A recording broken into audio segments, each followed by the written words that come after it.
โดยปฏิบัติตามบทบันทึกสวยจำเพิ่มทวีการร่วมมือระหว่างคณะสาวหนุ่มประชาชนปฏิวัติลาวนครหลวงเวียงจันทน์กับคณะสาวหนุ่มคอมมิวนิสต์โฮจิมินห์นครหลวงฮานอยฉบับวันที่9สิงหาคม2022และเพื่อแนะใส่บำรุงยกระดับความรู้ทักษะและเทคนิคความอาจสามารถในเวียกการนำพาของพนักงานลักแรงนครหลวงเวียงจันทน์คณะสาวหนุ่มเมืองครูอาจารย์ผู้รับผิดชอบเวียกการเยาวชนทั่วนครหลวงเวียงจันทน์ให้มีการพัฒนาเข้มแข็งทันสมัยไปตามประเทศต่างๆในอาเซียนที่พัฒนาแล้วก็คือภาคพื้นในโลกนอกนี้ก็เพื่อจะได้มีโอกาสได้ถอดบทเรียนเวียกการเยาวชนในการชี้นำพาเขาในการเคลื่อนไหวตัวจริงเพื่อนำมาหมุนไส้ให้สอดคล้องกับสภาพตัวจริงของเวียกการเยาวชนลาวโดยเฉพาะเวียกการเยาวชนนครหลวงเวียงจันทน์ให้เข้มแข็งและพัฒนาอย่างบ่หยุดยั้ง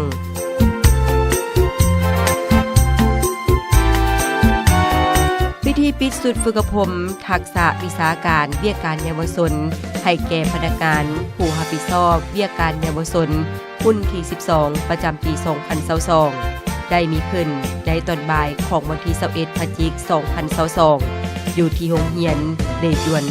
นครหลวงฮานอยสาธารณรัฐสังคมนิยมเวียดนามโดยการเข้าร่วมของสหายเหวียนที่เมือยผู้อำนวยการโรงเรียนเลหยวนมีสหายนางดัดดาพรปอนสายคำของเลขาคณะบริหารงานสาวหนุ่มประชาชนปฏิบัติลาวนครหลวงเวียงจันทน์พร้อมด้วยครูอาจารย์ผู้รับผิดชอบเวียกการเยาวชนขันเมืองและขันโรงเรียนของนครหลวงเวียงจันทน์และนครหลวงฮานอยเข้าร่วม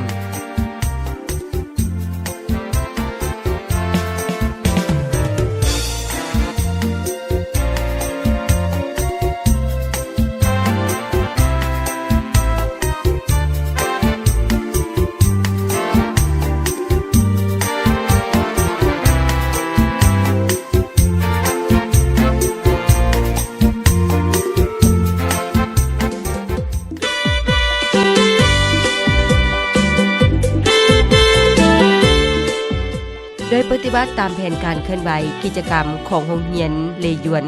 นครหลวงฮานอยสาธารณรัฐสังคมนิยมเวียดนามนับแต่วันที่1-25 พฤศจิกายน2022ซึ่งสามารถสังรวมและรายงานย่อเนื้อในการเคลื่อนไหวได้ดังนี้คณะรับผิดชอบเวียกการเยาวชนที่ได้เข้าร่วมฝึกอบรมเวียกการเยาวชนแม่นได้ศึกษาหำเรียนทั้งหมดจำนวน9หัวข้อที่เกี่ยวกับเวียกการของเยาวชนคือเวียกการเคลื่อนไหวเยาวชนของกองเยาวชนนำหน้าโฮจิมินห์เวียกการของผู้รับผิดชอบเวียกการเยาวชนในโรงเรียนวิธีบำรุงคณะบรรษาของเยาวชนกฎระเบียบของเยาวชนโฮจิมินห์แนะนำการฟ้อนรำรวมหมู่ให้แก่พวกน้องเยาวชนแนะนำแบบการเล่นเกมเยาวชนเรียนภาษาเวียดนามขั้นพื้นฐานกรมสากลและฟาสมอกViệt Lào hai nước chúng ta tình sâu hơn nữa không ngờ cửu long Việt Lào hai nước chúng ta tình sâu hơn nữa không ngờ cửu long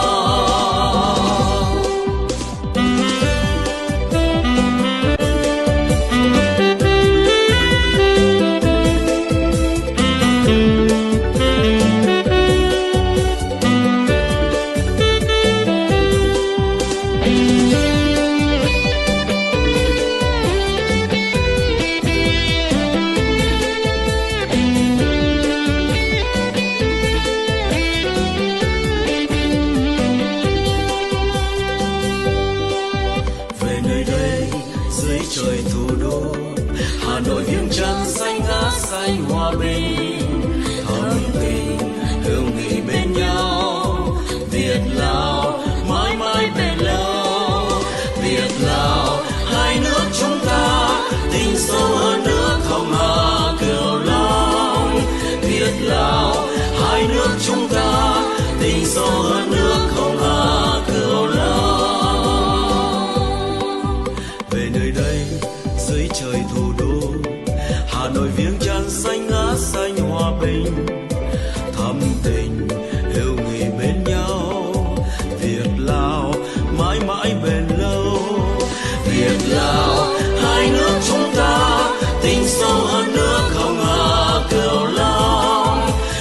Lào hai nước chúng ta tình sâu hơn nước không ngả cửu long.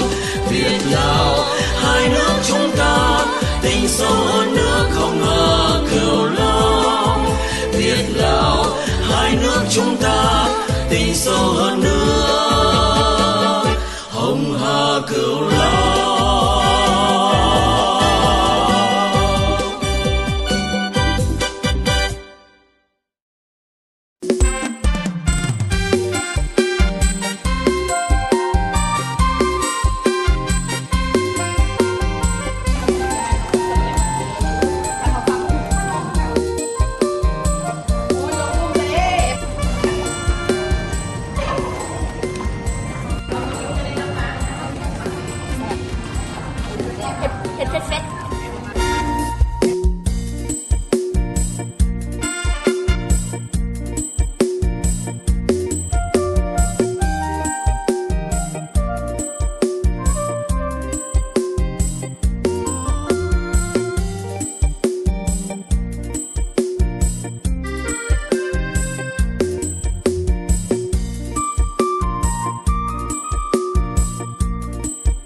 พร้อมกันนี้คณะพิซอบเวียการเยาวชนที่ได้เข้าร่วมฝึกอบรม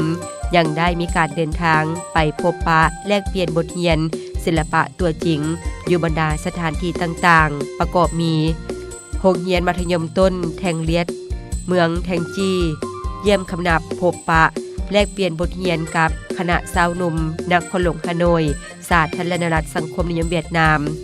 ทัศนะหอมุนเสื้อโรงเรียนเหลยวนทัศนศึกษาอยู่สนามตัวจริงที่บ้านวิชาชีพบัดจางเมืองยาเหลิมพบปะแลกเปลี่ยนบทเรียนเที่ยวเรียนประถมเลยและโรงเรียนมิตรภาพเต80อยู่เมืองเซินใต้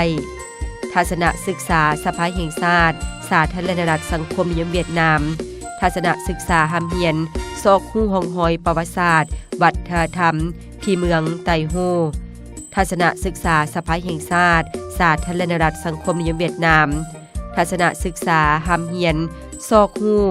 เหตุห้องหอยประวัติศาสตร์วัฒนธรรมที่เมืองไตโฮสุสานประธานโฮจิมินห์มหาวิทยาลัยแห่งทัพอิฐของเวียดนามวันเหนียวกวกตือหยามหอพิพิธภัณฑ์บรรดาชนเผ่าเวียดนามและลงเคลื่อนไหวกิจกรรมได้เปลี่ยนบทเรียนตัวจริงเป็นต้นแมนการลินเกมมวลซืนการแสดงศิลปะการเดินแบบโซจากสุด Recycle Arts ที่ประดิษฐ์จากสิ่งเศษเหลือร่วมกับคณะฝึกอบรมครูอาจารย์ผู้รับผิดชอบเวียกการเยาวชนสุดที่27คณะสาวหนุ่มนครหลวงฮานอยอยู่ที่รีสอร์ทพารากอนเมืองบาวีและทัศนศึกษาเขตท่องเที่ยวอยู่แขวงดานังตื่มอีก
trời thủ đô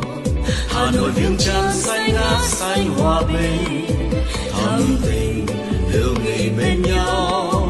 Việt Lào mãi mãi bền lâu Việt Lào hai nước chúng